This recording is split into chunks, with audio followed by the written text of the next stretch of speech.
Hey yogis, and welcome to this session for glute strength. It's so important to work into our glute strength, particularly for things like helping with our balance, supporting our back bends, and also preventing injury by having our stability there. So in this session, you don't need any props. It's just a quick one that you can squeeze into your day. So let's get started. Coming to the top of your mat, stepping your left leg back and finding a high lunge. I'm on the tiptoes of my back leg. I'm going to bend that back knee slightly just so I can really tuck under the pelvis without causing any pain in my knee. If you want your legs straight, that's totally fine.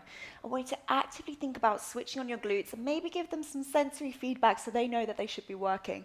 Sinking down through the front leg and coming up. We're going to do 5 of these on each side. So bending the front leg down and coming up. Make sure those glutes are turning on.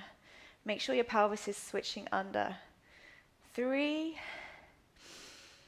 4, and 5.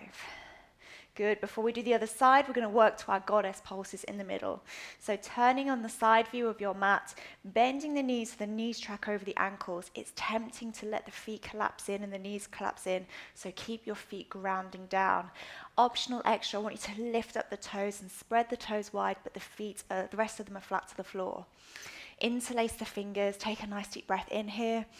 And exhale, sit the hips as low as you can, squeeze those glutes, turn them on, and we're just pulsing up and down. So half, we're not going all the way up and down, we're just staying down. We're going to be here for about 20 seconds. So just keep working into this pulse, thinking about squeezing the glutes so that your knees come out towards the side, the feet are flat to the floor. We're nearly done, just holding for another 3, 2, 1, and release, standing. Take the hands to the hips, turning to face the back of your mat. Again, you can bend the knee, tuck the pelvis under, squeezing the glutes, and we sink down through the front knee and extend. Lowering down for 2 and coming back up. Remember to turn your glutes on. If you're not sure if they're working or not, give them some sensory feedback and make sure they're doing the job. 4 and 5. Good. Coming back in towards the center. Open. So now we're working into our warrior 3. You might have seen this one before as a static held pose where we have this balancing T shape, but for this one we're going to be moving, which means that if you're struggling with your balance today, if you want to take your hand onto a wall or onto a chair, I don't mind, I won't tell the yoga police. So get yourself set up however you like, and I'll show you how we're going to do this one. We're going to move into a crunch with this. So our supporting leg, we're really squeezing the glute. We're working into our hamstring strength as well, but doesn't mean you necessarily need to have the leg straight. If you need to bend the knee, go ahead and do that. From our warrior 3 shape, we can extend the arms out, and we're going to crunch the knee in and extend. And we're going to do 5 of these on each side. So if you need one hand to the wall, go ahead and do that. Otherwise, set up for your posture. Extend it out, lengthen, inhale, exhale, crunch. And 2, lengthen and crunch. 3 and crunch. 4 and crunch. And 5 and crunch. Great, stand up. So we'll do the other side, turn around if you need to grab a wall, and we'll find this extended balancing T shape. And we begin, exhale, crunch. Inhale, lengthen. 2 and lengthen. 3, make sure you're actively squeezing those glutes. 4 and lengthen. And 5 and lengthen. Whew, take a break. 4. Good, coming to the top of our mat. We're going to take our feet hip distance apart now, and the feet point forwards this time. Inhale, sit the hips low, reach the arms forward and up, find your chair pose. And again, keep the feet flat to the floor, but lift up the toes. Good, sink the hips a bit lower, keep the chest lifting, so none of this. And then standing up. Really think about squeezing the glutes and pushing the pelvis forwards as you come up out of this one. So we're going to do another 4 of those. Inhale, sit the hips nice and low, keep the chest lifted, hold it there. And up, squeeze the glutes. Lower it down, hold it there. And up, squeeze the glutes, really push the pelvis forwards. 2 more, lower it down. Inhale here. And exhale, standing, squeeze the glutes. Last one, inhale. And exhale. Good. Give your legs a shake if you need to. Take the hands down to the floor, stepping the feet back, finding your downward dog, and just take a moment to warm up your downward dog. Pedaling through the feet. Maybe push through the shoulders a few times if you like. Maybe thinking about bending the knees, lift the tailbone up towards the sky, and then start to lower the heels towards the floor. P.S. It doesn't matter if your heels don't touch the floor, that's fine as well. Come forwards to a plank, lower the knees. We're working into 3 rounds of an exercise next. I'm going to build it up every single time, but if you're happy with the first round and that's working for you, just stay with that. The first round from an all fours position, and I don't mind if you have the feet tucked or not tucked, it's up to you guys. We're going to do circles with the hip, with the leg bent. So our circles look like this, and we do 3, and we come back in the other direction. Okay, so trying to work into our glute strength. Also, we're working into our reflexive stability. So enjoy this one, find your pose, all fours, lifting up your favorite leg first, and try and make these circles as big as you can with the knee. Once you've done 3 in one direction, take it back round the other way. 1, 2, and 3. And we'll do the other side. Make sure you have enough room. Doing your circles 3 times in one direction. And once you've done your 3 that way, take it up and back in the other way.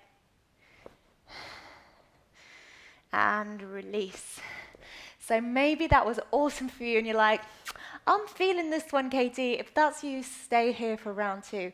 If you want to level up with me, then we're going to do this from a downward dog position. Taking our downward dog, and if your wrists are sore, you can also do this in a dolphin pose. So elevate it, lift it up, and we're going to do our knee circles again with a bent leg, lifting up 1, 2, and 3, and take it back. 1, see if you can get even bigger circles now. 2, and 3. Good, doing the other side. Lift it up. 1, 2, 3. Take it back the other way. 1, 2, 3. Find your way back to your all fours position. Take a break, say well done to your butt, and we're going to move into the final round. For the final round of this, I'm going to give you 4 options. Either you're staying on the hands and knees, or you're doing your downward dog or your dolphin variation, or you're going to work into one of these 2. So we can either work into this with a straight leg, and think about drawing this leg as much as you can. So maybe you give me a little high five on the way around. Or we're going to think about doing the circles with the bent legs, but we're moving in between a plank and our downward dog. Okay, so you get a bit of core work there as well. So choose which way you'd like to work into this practice. Really challenge yourself. It's the last round, make it your best one. 3 circles in each direction. Set yourself up, and we begin. Big circle for 1, 2, and 3. Take it back in the other direction for 1, 2, and 3. And then we're going to change sides. So if you're doing your straight leg, just making sure you have enough room. Lifting it up for 1, 2, 3, and taking it back for 1, 2, and 3. Last one. Oh, take a break. You guys enjoying this? Are you feeling good? Hope you're doing good at home as well. Find your way down to line your back. It's not Shavasana yet, guys. Take a look first. We'll do it together. We're working into a glute bridge next. Again, I like the feet flat and the toes engaged. It really helps me to think more about switching the glutes on. So if that works for you, do that as well. From here, I'm going to have my hands by my side, my feet are hip distance, my fingers are maybe just about touching my toes or a little bit further away. I'm going to tuck the pelvis under, I'm going to squeeze the glutes, I'm going to lift them up and lower them down. I'm really squeezing as I'm lifting. I'm thinking about tucking that tailbone under and squeezing and let go. Now this is different to our sort of Sati Bandhasana here. I'm not coming into a back bend, I'm just lifting and really using that glute strength. So take a breath, we're going to do 10. Lifting up for 1 and down, 2 and down, 3, 4, keep that tailbone tucking under, 5, really squeezing the glutes, 6, stay with it, don't give up, 3, 2 and 1. Good, take a break. If that was challenging for you and you want to do that for the next round, do that again. Otherwise, we're working into single leg glute bridges next. So I take one leg up. I'm not doing anything particularly fancy with this, I'm just keeping it up.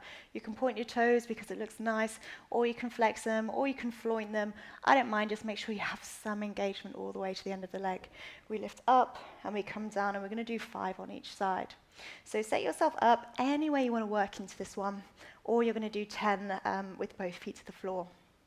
Whenever you're ready, we begin. Lifting up 1, and don't forget to squeeze your glutes as you come up. 3, 4, and 5. Switch the legs, lifting up. 1, 2, 3, 4, and 5. Good, coming all the way down. Next, we're rolling over to lie onto our stomach. So as we're lying on our front now, we're going to take the legs wider than hip distance apart. We're bending at the knees and bringing the toes roughly to touch. So we're creating a bit of a diamond shape. For the upper body, you're going to take one hand on top of the other and rest your forehead against the back of your hand. From here, we're going to lift the knees off the floor, squeeze your glutes. They don't have to come loads off the floor. Just lift them as much as you're comfortable with, and then you're going to pulse for 10 without letting the knees drop to the floor. Okay, it's a tough one, but it's a good one. So join me, lying down, hands on top of the other, head down. Take your toes to touch, knees out towards the side. Squeeze your glutes, lift the knees and pulse it for 10, 9, 8, 7, 6, 5, 4, 3, 2, 1, and release. Okay, I'm giving you guys a little bit of a break now before we do our next one. Instead of pulsing now, we're going to keep the knees lifted the whole time, and we're going to alternate between the different legs to straighten, extend, and bring it back toes to touch. But instead of here, when my knees are floppy and down to the floor, I squeeze the glutes and I lift them up. Okay, so taking the hands on top of each other again, bringing your forehead down, toes together, squeeze the glutes, lift the knees, and let's go for 1, 2, 3, 4, 5, 6, stay with it, 7, 8, don't let those knees touch, and 10. Oh, and release. Push the seat back towards the heels, find your way to sit. So guys, if you need a Shavasana after that, go ahead and take one. You have earned it. If you want to do a little stretch, I recommend the pigeon figure of 4 pose. Stretch out the glutes a little bit. Otherwise, I really enjoyed this one. Please revisit it, like, share, comment, subscribe, all of those good things, and let me know you enjoyed it. And I'll see you on another video soon.